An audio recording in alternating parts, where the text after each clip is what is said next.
العملية الثانية اللي صارت بوجه الصهيوني الجيش الإسرائيلي ب 82. المقاومة فعل مستمر من لما كان بلشت عصابات الهجنة بعكس ما هو مصوب عليه هلا. العدوان الصهيوني مبلش من لما بلش قبل 48، من قبل 1936، من لما بلشوا عصابات الهجنة وبعد المقاومة مستمرة. كل شهيد قاتل بجبل عامل قاوم بوجه الاحتلال. الجلسة اللي عملها نواف اسلام كان عم ينخض على هيدي الدماء.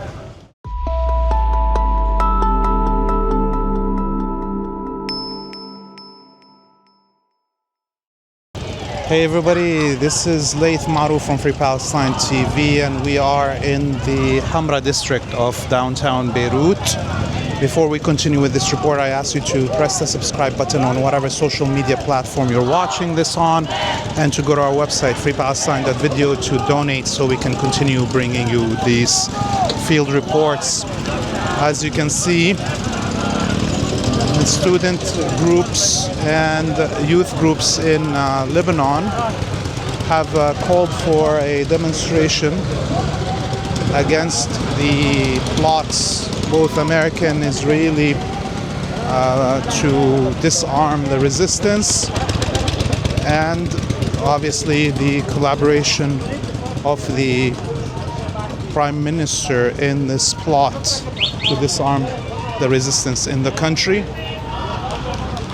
Yesterday we had a press conference held by many of the political groups that are resistance oriented, along with Hezbollah, to put a new position out there in the public, saying that they will be fighting to maintain these weapons, make sure that the government doesn't fall into this trap of disarming Hezbollah. Today we see the students marching through Hamra, and their end destination is very, I think, telling to the mood here in the country. They're heading towards the Saudi embassy in Al-Manara area of downtown Beirut. And as we can hear from their chants, they are criticizing the Saudi, the Emirati, and the Jordanian governments for their collaboration with Zionism. Actually, right now the chant is Saudi embassy is a Zionist embassy. We're going to talk to a few of these people to get more of their impression about what's happening in the country and what they wish their government would do.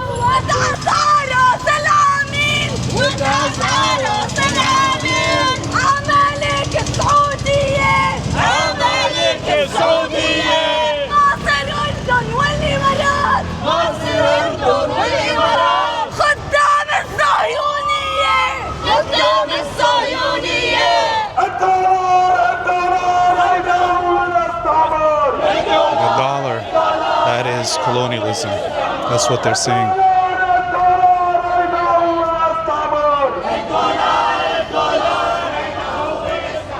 We made it now to Hamra Street. We came from the Verdun side of the Hamra, and now we're on the famous Hamra Street. The traffic has been stopped.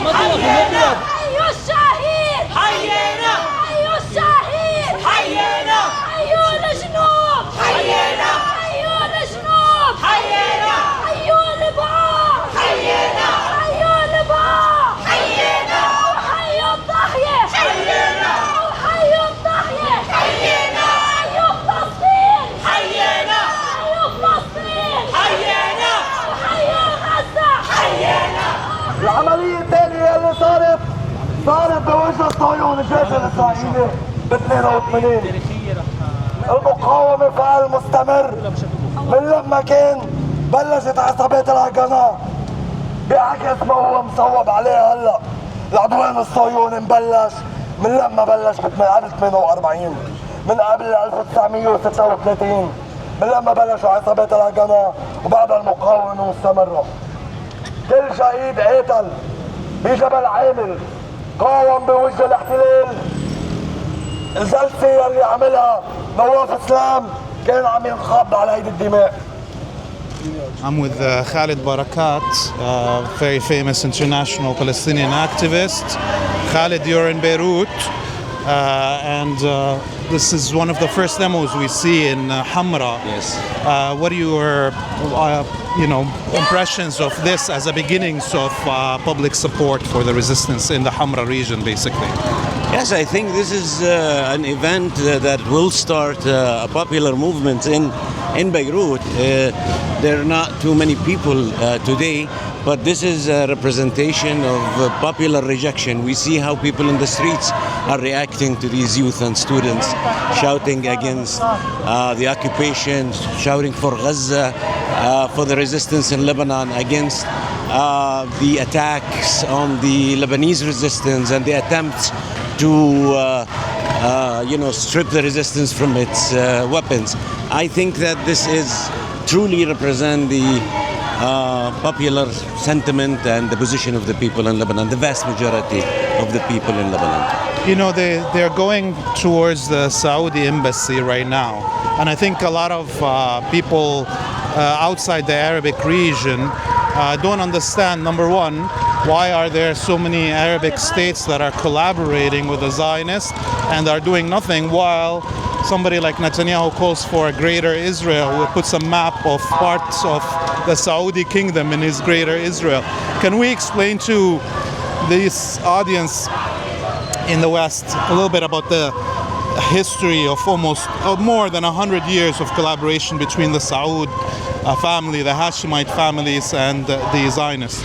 Well, I think for the Arab masses, this has become very clear that the Saudi regime, that the Arab reactionary regimes have been part of the enemy camp. They are puppets for imperialists and Zionists.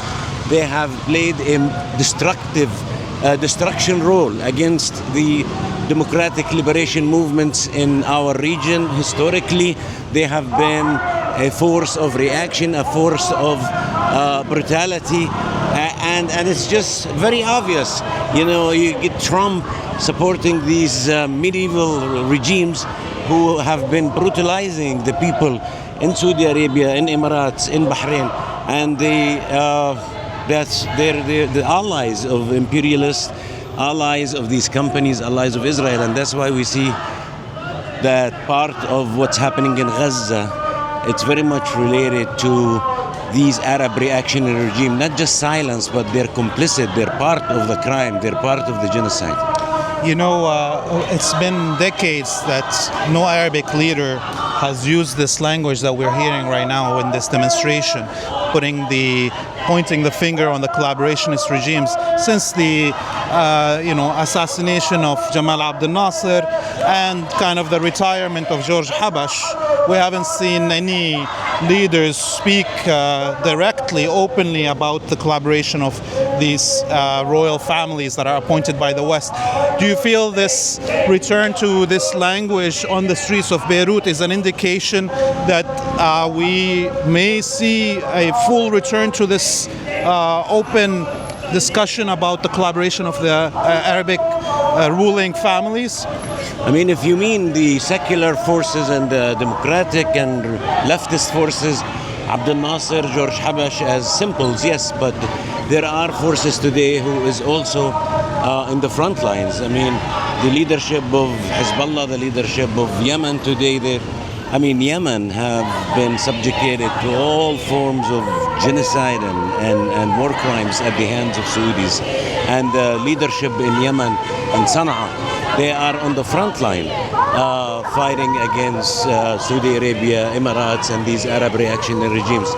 It is important for the left, for the revolutionary left, for the radical left to rise up and to take the lead in confronting these regimes and not to be, part of a liberal discourse. It's time for the left to rise up. Inshallah, this will be beginnings of much stronger popular resistance that is behind the armed resistance. Thank you very much, Khaled, for this interview.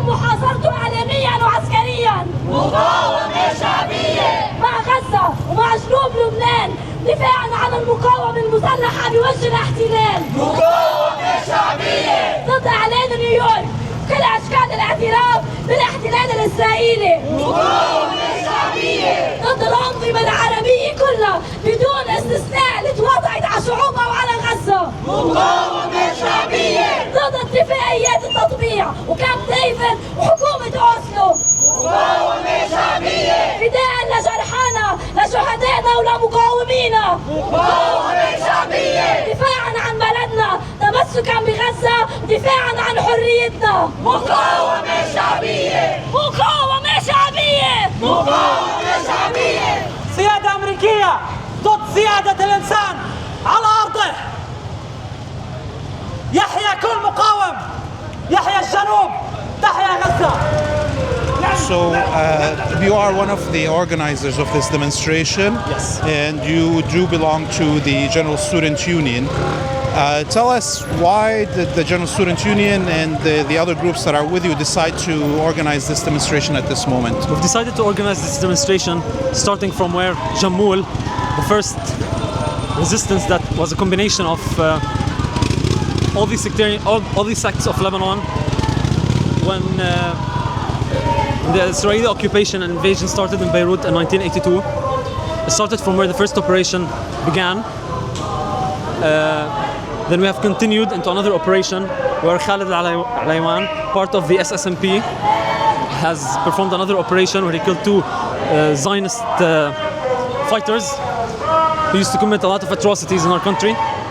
Continuing into the Saudi embassy, which is part of the entire Zionist program and plan with the geopolitical interests completely come in hand with the American ones on our imperialist victimized countries. So in 1982, the Americans promised the Palestinian resistance, the PLO, that if they just drop their weapons and leave Beirut, they'll protect the Palestinian refugees.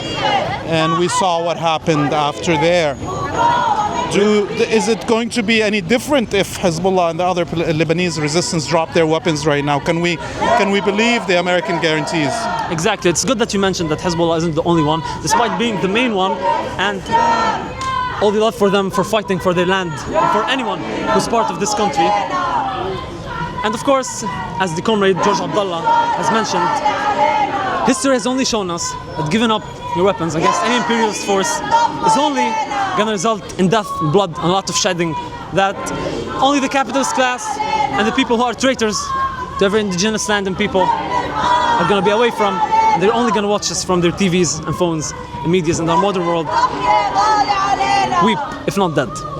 And you started this demonstration from, as you mentioned, one of the first actions by Jamul after the disarmament of the PLO. And so are you trying to show that there will always be inspiration for resistance no matter what in Lebanon? Yes, exactly. No matter what happens, resistance is an ongoing struggle. As the martyr Bassel al-Araj has said from Palestine. And regardless of the power dynamics, regardless if we only had stones as our fellow brothers in Gaza and West Bank, entirety of Palestine have always been fighting against occupation. We are hopefully gonna get all the inspiration we can get from them, and we'll fight to the very end.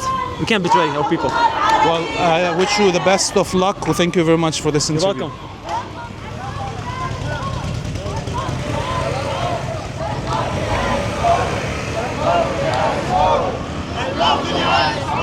Death to Al-Saud. It's dark now, and we're almost at the Saudi embassy. And on Bliss Street, across from the American University of Beirut. There's large numbers of riot cops and police that are gathering, much bigger than the demonstration, as we can see.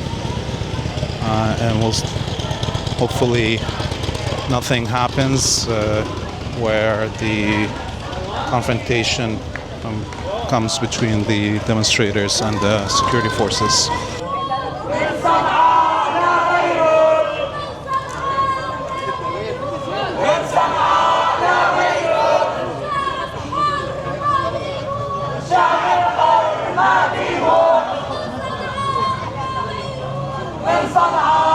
Down the street from here, just another block, is the Saudi embassy in Beirut. And as we can see, the riot police have barricaded the remainder of the street. The embassy is just a block down the road. We can see from there the barracks right in front of the embassy. And here's some cops with riot gear. And we'll hope that everybody will be safe and there will not be a confrontation for any reason.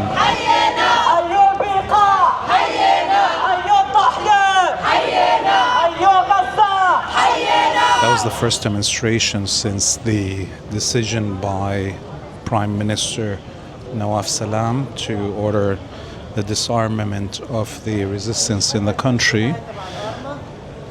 Most probably this will not be the last, but it's an indication of the public mood to have such a demonstration happen in Hamra Street, one of the most liberal neighborhoods in the country.